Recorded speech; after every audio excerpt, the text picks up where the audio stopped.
Telangana public service commission Revanth Reddy ఆధ్వర్యంలో నడుస్తున్న ఈ సంస్థ ఆ పేపర్లు దిద్దడం కూడా చేతగాలే.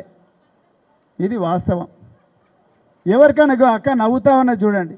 అంటే ఈ చిన్న చిన్న ప్రశ్నలకు జవాబిచ్చిన పేపర్లను కూడా సరిగ్గా దిద్దలేని దద్దమ్మలు ఇలా రేవంత్ రెడ్డి ప్రభుత్వంలో ఉన్నారు.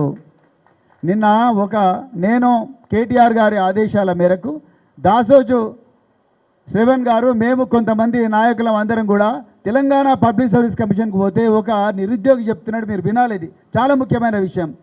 ఈయన ఒక కాంగ్రెస్ నాయకుడికి ఫోన్ చేసి ఏంది సార్ మా పరిస్థితి అంటే ఆయన అన్నాడంట, చూడయ్యా ట్రాన్స్ఫర్కు 30 లక్షలు నడుస్తున్నది రేటు ఇప్పుడు కాంగ్రెస్ ప్రభుత్వంలో.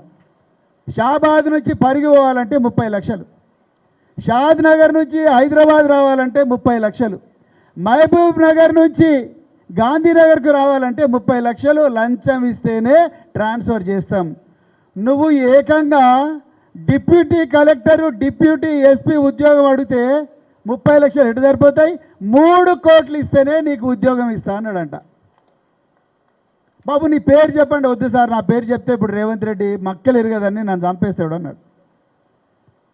563 పోస్టులు మీరు లెక్క పెట్టిన 3 కోట్లతోనంటే 1700 కోట్ల రూపాయల కుంభకోణం మిత్రులారా. ఇది అమ్మల పుస్తెలు తాకట్టు పెట్టి ఇల్లును గిరివి పెట్టి ఊర్లల్లో బస్తా బియ్యాన్ని భుజాన వేసుకొని బస్సులో వేసుకొని అగ్గి పెట్టే లాంటి ఇళ్లల్లో మన బిడ్డలు మా అవ్వ కూలి కష్టం చేసింది, మా తాత అదే కాయ కష్టం చేసిండు, మా ఇల్లు గూనె పెంకుటిల్లు ఇదే షాబాదు బండలు వేసుకొని కురుస్తున్న ఇళ్ళలో బతుకుతున్నాం. నేనన్నా వచ్చిన కానిస్టేబుల్ అవుతా, ఒక ఆఫీసర్ అవుతా, నా వల్ల మా కుటుంబానికి గౌరవం వస్తుంది, కొంచెం ఆమ్దాని వస్తుంది, జీతం వస్తుంది అని చెప్పి ఎంతోమంది లక్షలాది మంది బిడ్డలు ఇలా హైదరాబాద్ నగరంలో చదువుకుంటుంటే వాళ్ళు రాసిన పరీక్షల పేపర్లు కూడా దిద్దలేని దద్దమ్మల ప్రభుత్వం రేవంత్ రెడ్డి ప్రభుత్వం మిత్రులారా.